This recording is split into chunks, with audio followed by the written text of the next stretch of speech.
Hello everybody, Dan here. Welcome to the M.A.B.L.E evening. It's Saturday the 24th and it's 8 o'clock, and I'm very pleased to welcome you to this evening's performance. Now, I hope you're not expecting some super polished stage performance, because of course it's not, it's all online. However,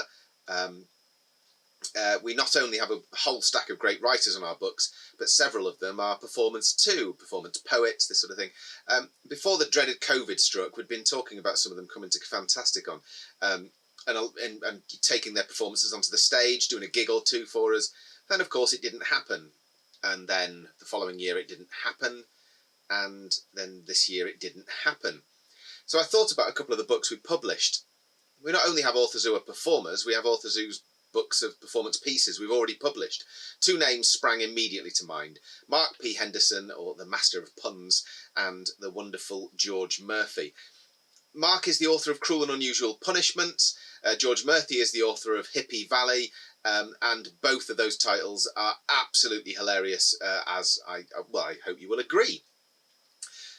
Mark Henderson spent a long career in medicine and teaching. He's a master of parody, and his life experiences pop up all over his fiction, from his time at medical school in Edinburgh to his various academic posts, which included teaching in prisons. When he retired, he moved to the Peak District of Derbyshire, which is where he started to write fiction. He also became a collector and a teller of folk tales, and is much in demand as a speaker on storytelling gigs, where he showcases his talent for anarchic puns. George Murphy is also a performance storyteller and a prolific writer. When he came to us with M.A.B.L.E, he already had a best-selling book of folk tales with the Macmillan Reading World series. He writes and performs comic monologues and songs, sometimes alongside Rod Dimbleby in The Rod and George Show. George had a long career in education, teacher training, serving time on an education think tank, and researching for BBC Scotland. He's also been the lead singer in a rock band, as well as a chorister. I asked Mark and George if they'd be prepared to read some of their pieces for M.A.B.L.E. It was a big ask. Performing live to an audience is a different beast from performing to a video camera. But luckily for me, and for all of us, and for you this evening, they said yes. And in fact, it leaves Mark Henderson at an advantage in one respect. He no longer needs to work his way tactically toward the nearest exit as the performance unfolds, and a rabid audience howls for blood and revenge as the pun hits them. Without further ado, I give you Mark P. Henderson and George Murphy. I know that Mark's going to be there in the chat as well watching this, because this is a pre-record, so please ask him lots of questions and don't forget to howl and boo at the terrifying puns as they appear. And we'll see if we can get George in the chat for you too. If you're there, gentlemen, thank you very much for joining us. Let's do this. Introducing Mark P. Henderson and George Murphy. Well, hello. I'm Mark Henderson. I occasionally write books. I tell and collect Peak District folk tales. And it was through collecting Peak District folk tales that I'm getting to storytelling meetings that I met George Murphy a few years ago at Hebden Bridge in the Shaggy Dog Storytellers. Well, we won't actually be telling any folk tales this evening. But what we are going to do is to give little excerpts from our two books, and both published by Fantastic Books Publishing. George, you have a copy of M.A.B.L.E to hand, I take it. Yeah. And I shall be doing excerpts from Cruel and Unusual Punishments, with the extra N in punishments, which is a giveaway. George, you want to go first? You've got a story or a poem for us. Hello, this is from M.A.B.L.E. And this first piece is a cautionary tale for adolescents in the manner of Hilaire Belloc. This is for Joan, who only had eyes for her phone and were eaten. Her parents were quite fond of Joan, and they bought her a mobile phone so she could do her homework speedier, copying chunks from Wikipedia. But smartphones had magnetic powers. Joan fiddled on her phone for hours, until one day she was offended. On Facebook, she had been unfriended. She screamed and shouted, "It's not fair. I were just about to unfriend her. Her father pondered what to do, till mother said, let's go to the zoo. And father said, to enjoy your stay, put that blessed phone away. For Joan had once loved animals, but sometimes childhood passion dulls. She trudged through all best parts at zoo, past tiger, lion, kangaroo, whose glories were all lost on Joan, who could not use her mobile phone, but got revenge upon her kin by looking as miserable as sin.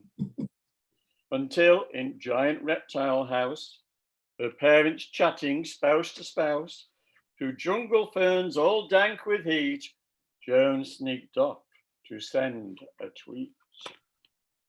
Extremely bored and overheated. I want my parents dead, she tweeted. An on fruit steaming jungle blundered, past danger signs she did not see, alone at last, but feeling free. Till, by deep pools that smelt unhealthy, she paused to send her friends a selfie.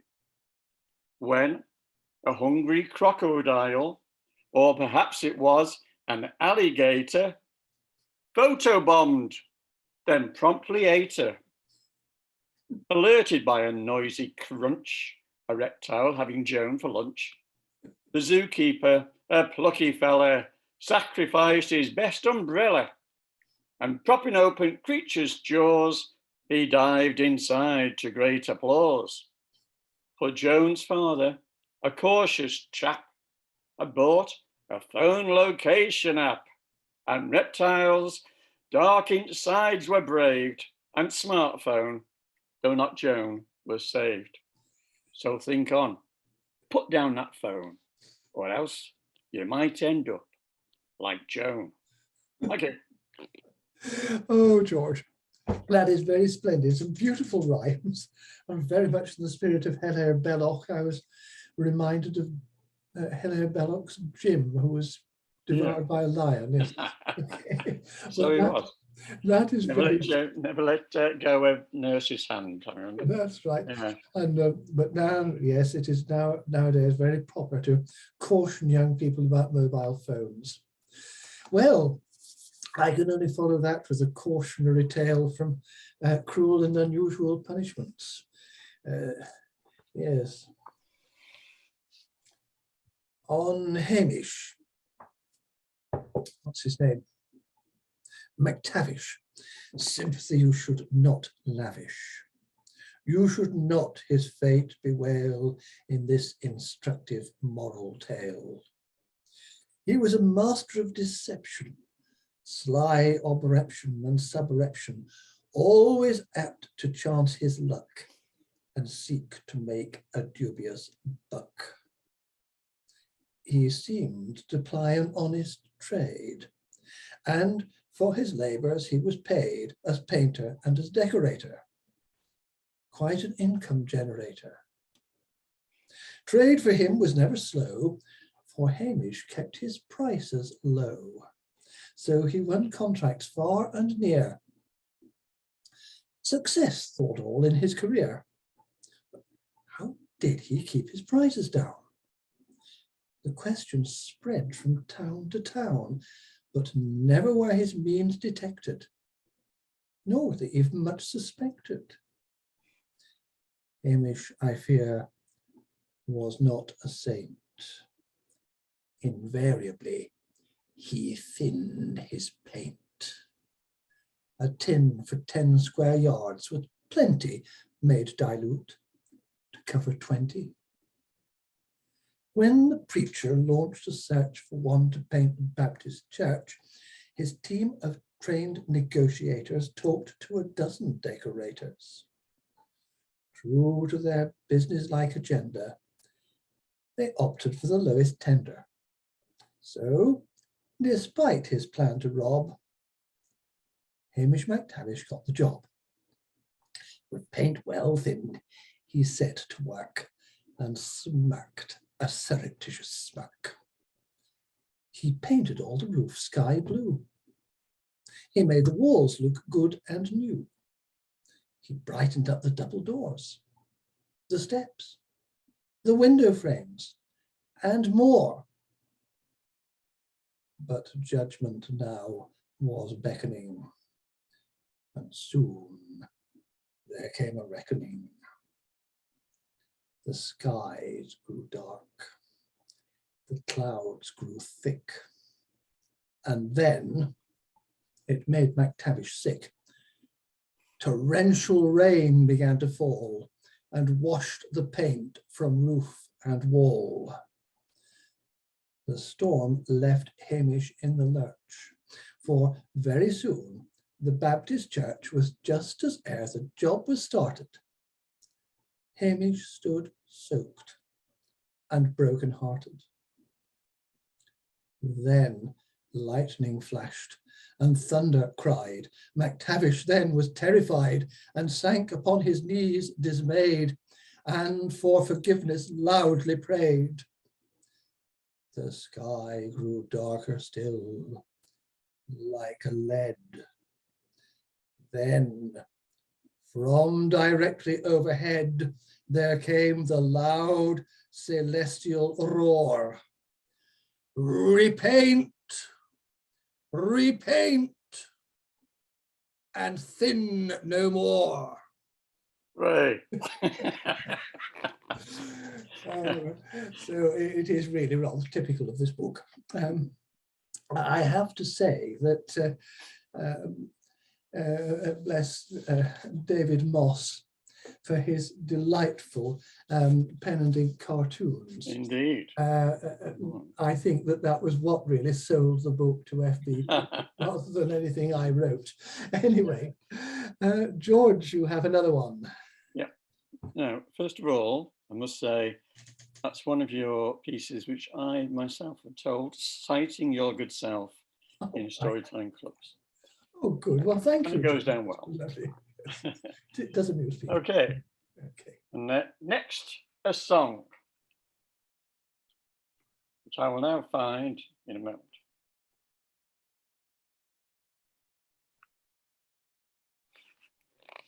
It's called Fancy Man Stan.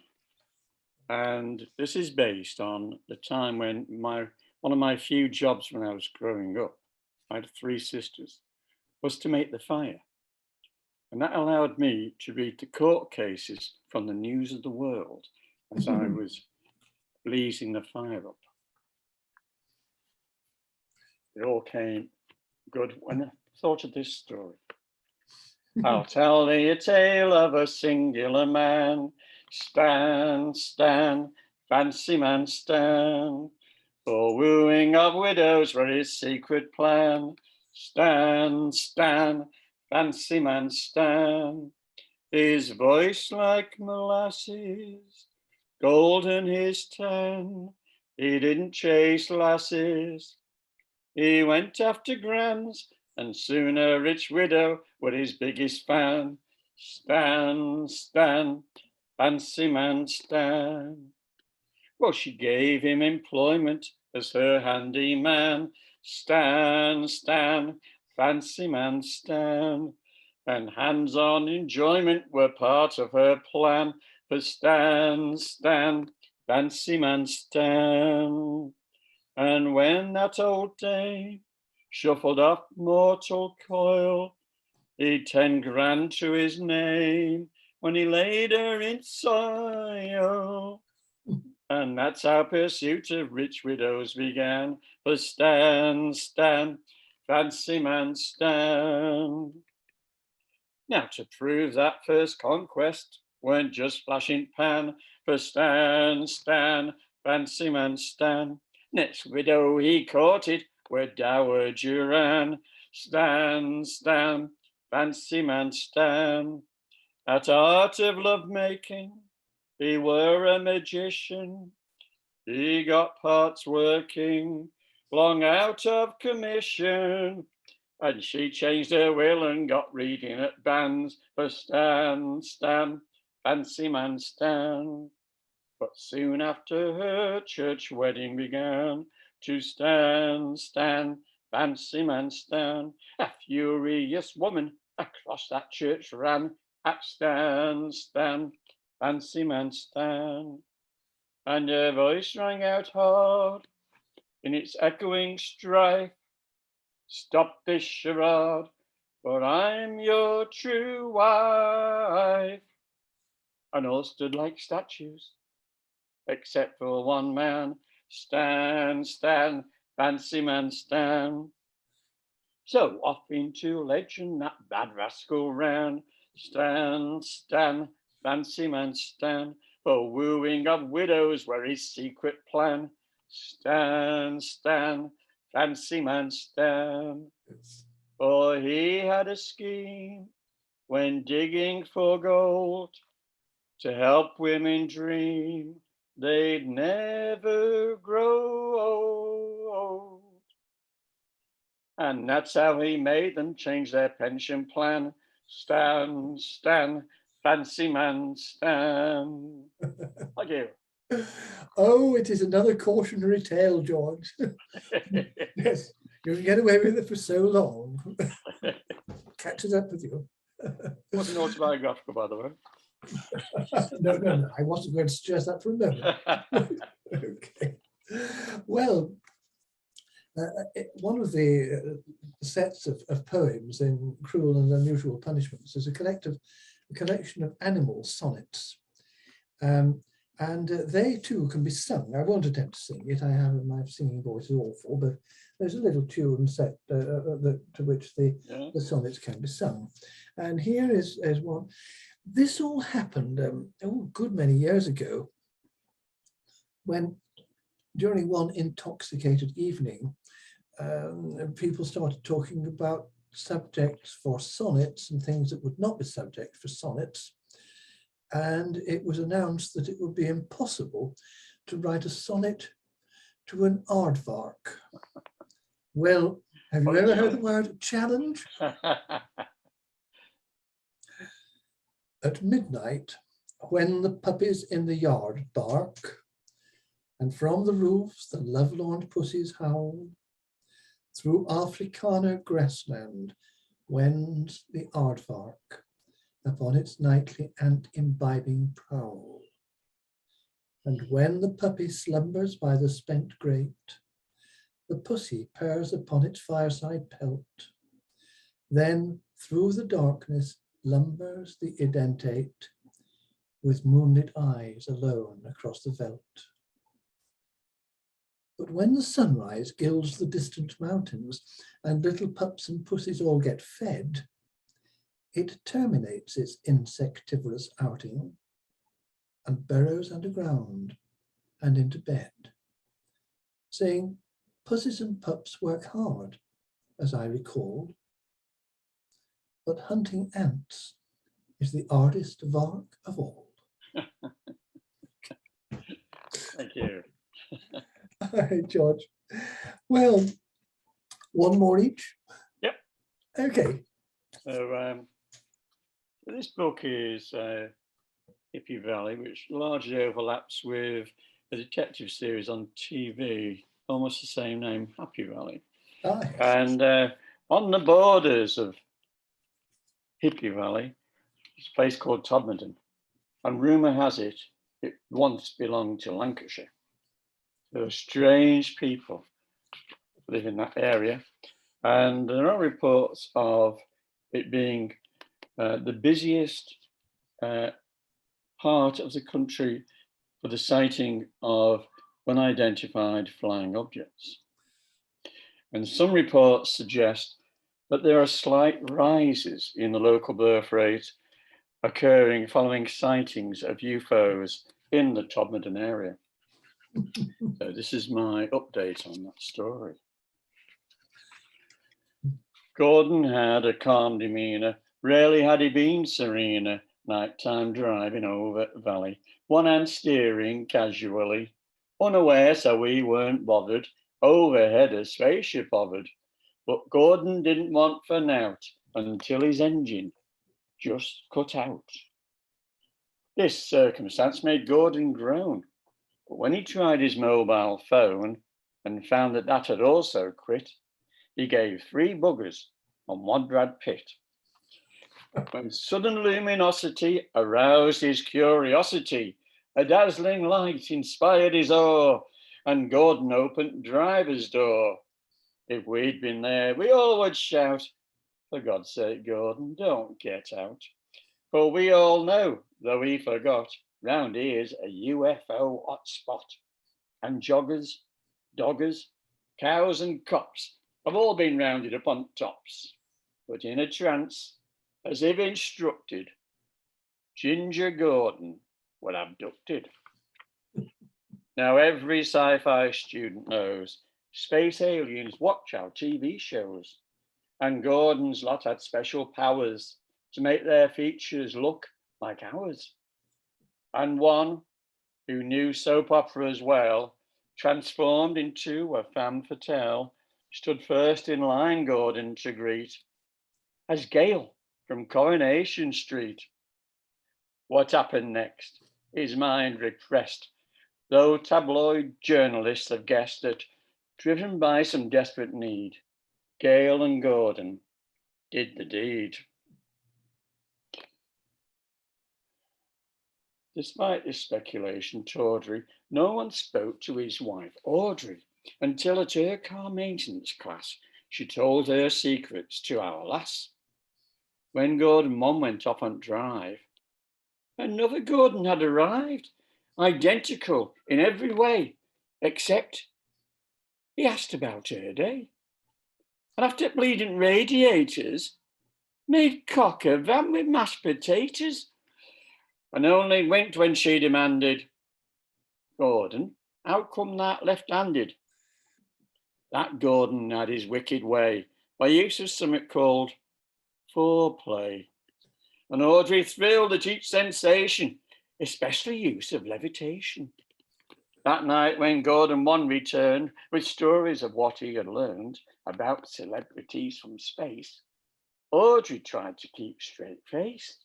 But inside her, all a jingling, were 2 genomes intermingling. And 9 months later, Gord and Aud announced the birth of daughter Maud, now 3 years old with auburn locks, pink of cheek and dress and socks. And Gordon says with certainty, "My daughter's dead spit at me." And asked said toddler what she thinks, and Maud looks at her mum and winks. So those as were born near Studley Pike should pay full heed to this story. There might be 1 part Lancastrian, 1 part Tyke, and 1 part Alpha Centauri. And on some world in outer space, a child with Gale from Corrie's face has started off a ginger race. So look out on tops. One of the things that is so delightful about these recitations is the lovely West Yorkshire accent, which is by no means Lancastrian. No. Actually, I'm a Scouser originally, but I've lived here 50 years. Oh. But I'll never be a Yorkshireman. Oh, I don't know. I think you can now be accepted, can't you? Not in Yorkshire, no. Well, perhaps not in Heaven Beach. Well, I'll give one more as well. Among the little poems and songs in here are a few little prose pieces, and this is the story of the football correspondent. Notwithstanding his passionate enthusiasm for his local team, Gordon was as objective and observant a reporter of football matches as you could meet, and the sports editor and the editor-in-chief were grateful for his services. Every week, his reports on key games were lucid, balanced, and informative, and occupied the right number of column inches. His personal affiliation never influenced his reporting. He was as dispassionate about the performance of his own team as of any other. Gordon always sat in the same seat during home games. In the row in front of him sat 2 eccentric ladies of a certain age who, irrespective of the weather, wore elaborate garments of woven silk. They were fanatical supporters of Gordon's team, and anyone who dared to belittle the team would be withered by eye and tongue. No one dared to occupy either of those ladies' seats. The eccentric pair occupied the same places at every home match, as by divine right. The Health and Safety Executive decreed that passages had to be widened.